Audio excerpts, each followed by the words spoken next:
ശിവലിംഗത്തിലേക്ക് ആർത്തവരക്തമൊഴുകുന്ന ചിത്രം ഉൾപ്പെടുത്തി lottery ticket പുറത്തിറക്കിയ സംസ്ഥാന ഭാഗ്യക്കുറി വകുപ്പിനെതിരെ മഹിളാ ഐക്യവേദിയുടെ പ്രതിഷേധം. ലോട്ടറി ടിക്കറ്റ് നറുക്കെടുപ്പ് നടക്കുന്ന തിരുവനന്തപുരം ബേക്കറി ജംഗ്ഷനിലെ ഗോർഖി ഭവനിലായിരുന്നു പ്രതിഷേധം. ഹൈന്ദവ സമൂഹത്തെ അധിക്ഷേപിച്ച ലോട്ടറി വകുപ്പിന്റെ നടപടിക്കെതിരെ ശക്തമായ നിയമ നടപടി സ്വീകരിക്കുമെന്ന് മഹിളാ ഐക്യവേദി പറഞ്ഞു. സംസ്ഥാന ഭാഗ്യക്കുറി വകുപ്പിന്റെ സുവർണ കേരളം ലോട്ടറിയിലൂടെ ഹൈന്ദവ സമൂഹത്തെ അവഹേളിച്ച ശിവലിംഗത്തെ അവഹേളിച്ച നടപടിക്കെതിരെ മഹിളാ ഐക്യവേദിയുടെ നേതൃത്വത്തിൽ പ്രതിഷേധം സംഘടിപ്പിക്കുകയാണ്. ലോട്ടറി ടിക്കറ്റിന്റെ നറുക്കെടുപ്പ് നടക്കുന്ന തിരുവനന്തപുരത്തെ ഗോർഖി ഭവനിലാണ് ഈ പ്രതിഷേധം നടന്നുകൊണ്ടിരിക്കുന്നത്. ശക്തമായ രീതിയിൽ പ്രതിഷേധിക്കുകയാണ് സംസ്ഥാന സർക്കാരിനെതിരെയും ഭാഗ്യക്കുറി വകുപ്പിനെതിരെയും. തീർച്ചയായിട്ടും സർക്കാരിനെതിരെയും ഭാഗ്യക്കുറി വകുപ്പിനെതിരെയും ഞങ്ങൾ ശക്തമായ പ്രതിഷേധം രേഖപ്പെടുത്തുകയാണ്. ഈ ലോട്ടറി ടിക്കറ്റിൽ ആലേഖനം ചെയ്ത ചിത്രം വരച്ചത് ആരാണേലും ആ വരച്ചയാളിൻ്റെ പേരിൽ നിയമ നടപടി ക്രിമിനൽ കേസ് ചാർത്തണം എന്നാണ് ഞങ്ങളുടെ ഈ പ്രതിഷേധത്തിലെ ആദ്യമായിട്ടുള്ള ആവശ്യം. ഈ നറുക്കെടുപ്പിനുള്ള ദിവസം പോലും തിരഞ്ഞെടുത്തത് ഒരു പുണ്യമായി കരുതുന്ന ഹൈന്ദവ വിശ്വാസികൾ ഒരു പുണ്യമായി കരുതുന്ന ദിവസത്തെ തന്നെയാണ് നറുക്കെടുപ്പിന്റെ ദിവസമായി തന്നെ തിരഞ്ഞെടുത്തത്. ഇതിലെന്തെങ്കിലും ഗൂഢാലോചന നടന്നതായിട്ട് നിങ്ങൾക്ക് തോന്നുന്നുണ്ടോ? തീർച്ചയായിട്ടും 7 വർഷം മുമ്പ് ശബരിമലയിലെ അശുദ്ധ സ്ത്രീകളെ കയറ്റി ആ ശബരിമലയുടെ പുണ്യത നശിപ്പിച്ച സർക്കാർ തന്നെയാണ് ഈ ധനുമാസത്തിലെ തിരുവാതിര നാളിൽ തന്നെ നറുക്കെടുക്കുന്ന സുവർണ കേരളം ലോട്ടറിയിൽ ഇത്തരത്തിലുള്ള ചിത്രം ആലേഖനം ചെയ്യിപ്പിച്ചതും ചെയ്തതും ഇവരുടെ കേരള സർക്കാർ അറിഞ്ഞുകൊണ്ടാണ്. ഇവർ ഗൂഢമായി പരിശ്രമിച്ച് ആലോചന ചെയ്ത് നടത്തിയ ഒരു തീരുമാനം തന്നെയാണ് ഇന്നത്തെ ദിവസം ഈ ചിത്രത്തിലെ ലോട്ടറി നറുക്കെടുക്കുക എന്നുള്ളത്. ഈ തുടരെ ഇത്തരത്തിലുള്ള അധിക്ഷേപങ്ങൾ ഈ സംസ്ഥാന സർക്കാരിന്റെ ഭാഗത്തുനിന്നായാലും എങ്ങനെ ഉണ്ടാകുന്നു ഹൈന്ദവ അധിക്ഷേപങ്ങൾ? ഇത് സാധാരണക്കാർ ഇവിടുത്തെ ജനങ്ങൾക്ക് ഇപ്പം നമ്മൾ ജനങ്ങളോടൊന്നും പറഞ്ഞു കൊടുക്കേണ്ട ആവശ്യമൊന്നുമില്ല. കാരണം തീർച്ചയായിട്ടും ജനങ്ങൾക്ക് കഴിഞ്ഞ കുറച്ച് നാളുകളായിട്ട് ഇവിടെ ഈ കമ്മ്യൂണിസ്റ്റ് സർക്കാർ വന്നതിന് ശേഷം നമ്മളോട് കാണിക്കുന്ന ഈ അനീതി എന്താണെന്ന് ജനങ്ങൾക്ക് മനസ്സിലായതിൻ്റെ ഫലമാണ് ഈ തിരുവനന്തപുരത്ത് ജനങ്ങളെല്ലാവരും ജാതി മത വർഗ വർണ്ണ ഭേദമന്യേ ജനങ്ങളെല്ലാവരും ഒരുമിച്ച് നിന്നുകൊണ്ട് അവർക്കെതിരെ ഒരു മറുപടി കൊടുത്തതാണ് ഇന്ന് ഈ കോർപ്പറേഷനകത്ത് ഞങ്ങളുടെ മേയർ ഇന്ന് ഭരിച്ചുകൊണ്ടിരിക്കുന്നത്. ഞങ്ങൾക്ക് ഇത്തരത്തിലുള്ളൊരു വർഗവർണ്ണ ചിന്തയേ ഇല്ല.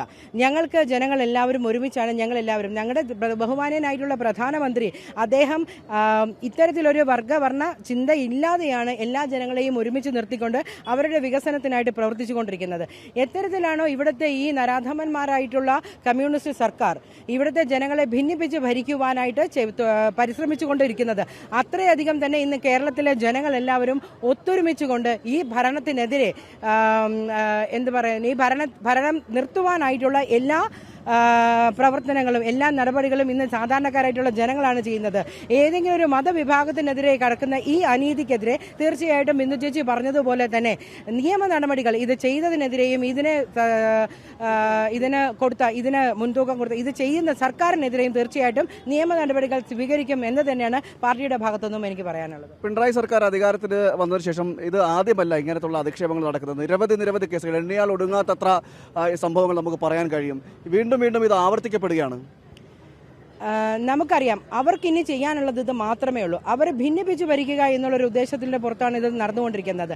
പക്ഷേ ഞങ്ങളുടെ പ്രവർത്തനത്തിലൂടെ ചെയ്യുന്നതെന്ന് പറഞ്ഞാൽ ഈ ഭിന്നത നിർത്തിയിട്ട് എല്ലാ ആളുകളെയും ഒരുമിച്ച് നിർത്തി ഞങ്ങൾ ക്രിസ്മസ് ആഘോഷിക്കുമ്പോൾ അവർക്കെതിരെ വരും, ഞങ്ങൾ നബിദിനം ആഘോഷിക്കുമ്പോൾ അതിനെതിരെയും വരുന്നു. പക്ഷേ ഇന്ന് കേരള സമൂഹത്തിന് എല്ലാവരും ഒറ്റക്കെട്ടായിട്ട് നിന്നുകൊണ്ട് ഞങ്ങൾ ജനങ്ങൾക്ക് വേണ്ടിയിട്ട് പ്രവർത്തിക്കുന്നതാണ് എന്ന് മനസ്സിലാക്കി കഴിഞ്ഞിരിക്കുകയാണ്. അവരിന്ന് നിൽക്കുന്നത് ഞങ്ങളോടൊപ്പം തന്നെയാണ് എന്നുള്ളത് ഈ പ്രവർത്തനത്തിലൂടെ പലരും നമുക്ക് പറയുന്നുണ്ട്.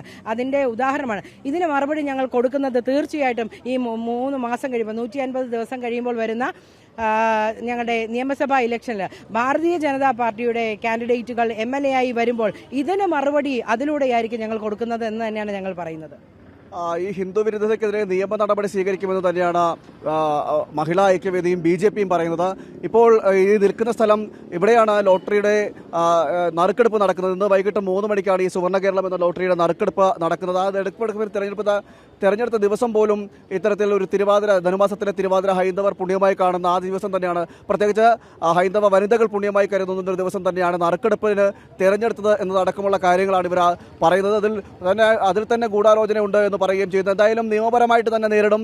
ഈ ഭാഗ്യക്കുറി വകുപ്പിനെതിരെയും സംസ്ഥാന സർക്കാരിൻ്റെ ഈ നടപടിക്കെതിരെയും നിയമപരമായിട്ട് നേരിട്ടുകൊണ്ട് ഹൈക്കോടതിയിൽ അടക്കം കോടതികളിലടക്കം മറ്റു നിയമ നടപടിയിലേക്ക് കടക്കുമെന്നാണ് അറിയിക്കുന്നത്. അതോടൊപ്പം തന്നെ ശക്തമായ രീതിയിൽ പ്രതിഷേധം രേഖപ്പെടുത്തും. ഇനി തുടർന്നും ഇത്തരത്തിലുള്ള അധിക്ഷേപങ്ങൾ നടക്കുന്ന ഒരു സാഹചര്യത്തിൽ തുടർന്നും ഹിന്ദു ഐക്യവേദിയും മഹിളാ ഐക്യവേദിയും അതോടൊപ്പം തന്നെ BJP അടക്കമുള്ള സംഘടനകൾ, ഹൈന്ദവ സംഘടനകൾ തുടർന്നും പ്രതിഷേധിക്കുമെന്ന് തന്നെയാണ് അറിയിച്ചിരിക്കുന്നത്.